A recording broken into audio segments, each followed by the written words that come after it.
D'abord, je vais juste euh, préciser que c'est un travail, un projet Valbray Interreg entre Syntex-Bell, donc le partenaire flamand, l'Université de Lille et l'entreprise de centre de recherche Crépim dans la région des Hauts-de-France et de Materinova. Donc, le problème pour aller dans le vif du sujet, c'est que avec l'accroissement des quantités de matières plastiques générées chaque année, dans le cas des flux de ces matières plastiques, on a observé, dans le cas des déchets électriques et électroniques, que les quantités stagnent et on n'arrive pas à euh, recycler plus de quantités. Et et donc si on veut soutenir le recyclage des déchets électroniques et électriques en fin de vie, il y a deux possibilités. La première, c'est augmenter les quantités de machines ou d'équipements collectés. Ça, l'Europe a lancé un programme de reprise. Donc, c'est la taxe qu'on paie quand on achète des nouveaux équipements. Ça permet d'augmenter le recyclage, de mettre dans les déchetteries des endroits pour les récupérer, mais aussi incite à la réparation et donc les reprises de ces machines. Et le deuxième point, c'est d'essayer d'améliorer donc le recyclage de ces déchets et justement d'essayer de limiter un peu, de résoudre les verrous techniques ou technologiques qui bloquent.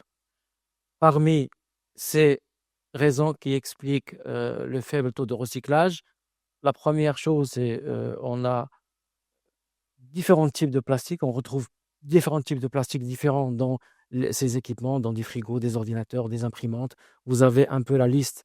Je ne vais pas les détailler, mais donc, du coup, si on veut valoriser plus de plastique, il faut trier et après, on arrive avec des fractions où il n'y a pas beaucoup de tonnage. Et donc, économiquement, c'est peut-être pas viable.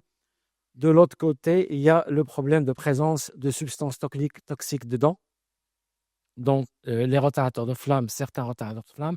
Et donc, nous avons la directive européenne 2011 qui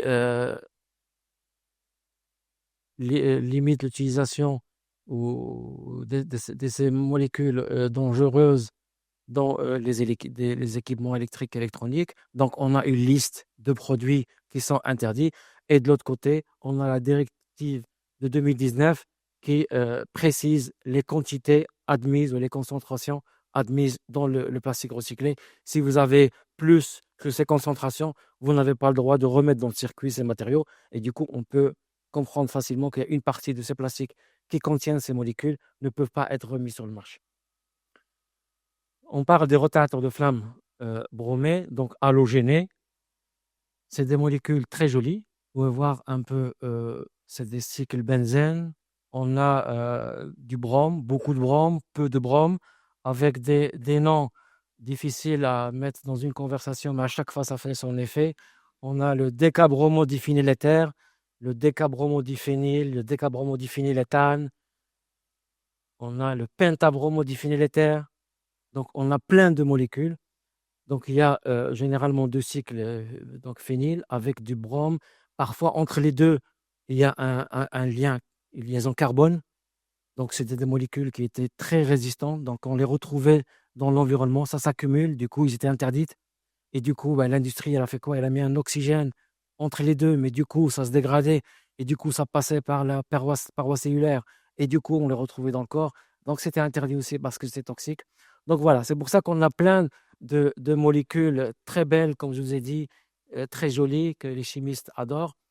Mais, donc, ils ont un point commun, ils ont des cycles aromatiques, ils ont du carbone et ils ont du brome. Le problème qu'on a, c'est que ils se divisent en deux parties. Il y a une partie, donc ici à gauche, qui sont interdites parce qu'ils sont cancérigènes, et il y a une autre partie qui ne le sait pas, qui ne l'est pas, et qu'on peut continuer à utiliser.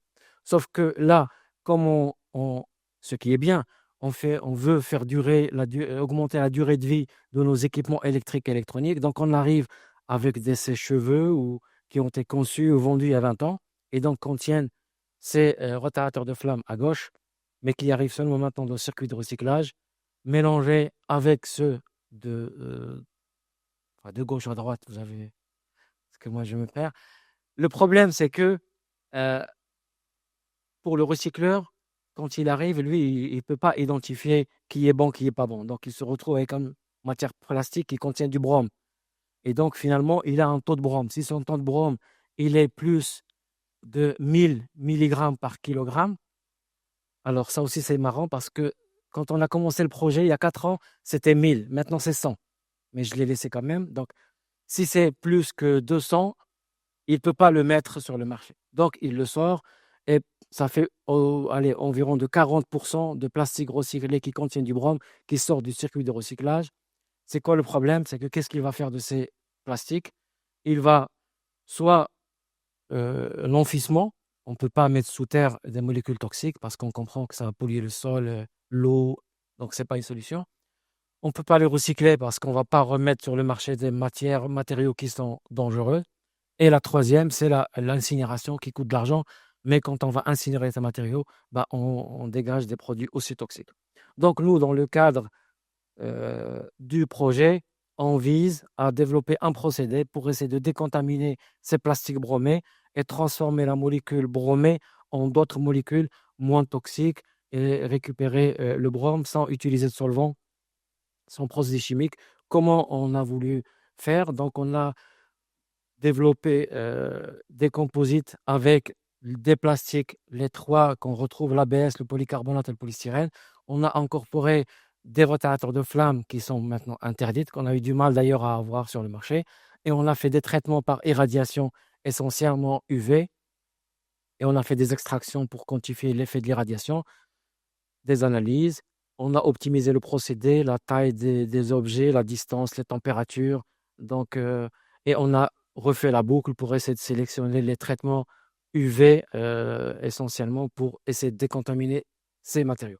Donc, on a pris l'ABS, le polycarbonate, le polystyrène avec le décabromodiphényléther, le décabromodiphényléthane et la troisième molécule et on a fait des mélanges et on a fait les traitements.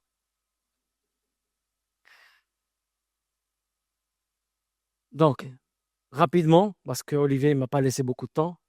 Donc, on fait le traitement et on va regarder au microscope électronique, c'est la première indication, et on voit que le matériau avant traitement, après traitement, à la surface, on a perdu moins 93% de brome. Donc, le traitement UV à la surface est efficace. On a fait aussi par infrarouge et ceci nous permet de suivre des bandes caractéristiques des bromés, donc des liaisons carbone-brome, et on arrive à faire correspondre les durées de traitement avec la diminution du pic jusqu'à atteindre le signal du polymère seul, qui est significatif, signifie qu'on n'a plus de brome. Et on a également fait des extractions parce que le microscope électronique ou l'infrarouge, ça vous donne juste une idée sur l'efficacité de traitement à la surface. Mais avec l'extraction dans des solvants, on arrive à extraire même ce qu'il y a dans le matériau polymère.